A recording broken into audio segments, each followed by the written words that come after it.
Makuton ka na kay bigluan ka. Sino lang po? Si mama o si papa mo? Si Lola. Salang daw isa pa. Bakit ako sinasabat?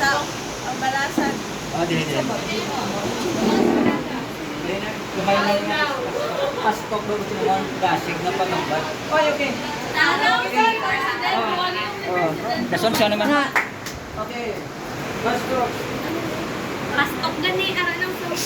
Kaya na ako gani salamat ko. Siya lang bigyan. Okay, ready? Mayong hapon, Sister Kisiya. Siya subong ang aton nga interviewon pagi sa segment nga pastok. Okay, so umpisa kita. Pagbugta mo sa aga, ano una mo ginahimo? Nakamuyo. Nangamuyo. Kung ginahambalan ka sa malain nga isa ka pareho mo, ano imo response? Thank you. Ga personal devotion ka sa Ginoo? Depende. Kapila ka mga muyo sa isa kadlaw? Depende. Ano maayo ka unon, utan kung karne? Utan. Ga family worship na mo? Depende. Ano manami nga panimbahon sa gabi, midweek or bisper? Bisin din sa bation ang hiyakan. Bation. Nagakalipat ka man mga muyo? Kiss Paborito mo nga Bible text? John 3:16. Paborito mo nga pagkaon? Utan. Sino ang crush mo diri sa church? Ang Ginoo. Sino ang paborito mo nga church elder? Tatay ko. Sino ang mas palangga mo? Si papa mo or si mama mo? Si Lula. Pila ang prepare mo nga edad para mamana or mga sawa?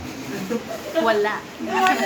Sino kilala mo diri sa church nga humble? Mapaubos na? Ang Ginoo. Sa church, Sa literal. Yan ba na ko na? Depende. Sino ang kilala mo diri sa church nga palayuhom? Smile. Corinne. Ano ang mas confident ka? Mas special song or mawali? Special song. Mga muyo. Natuyo ka man bala mag-divine worship?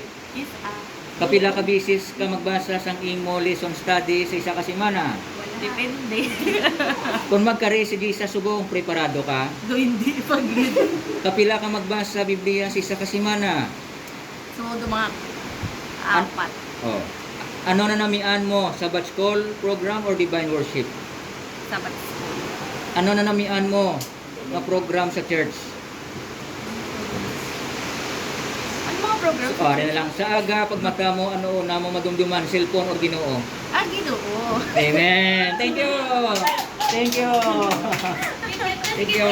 O, ikaw na. Paano po sa may post?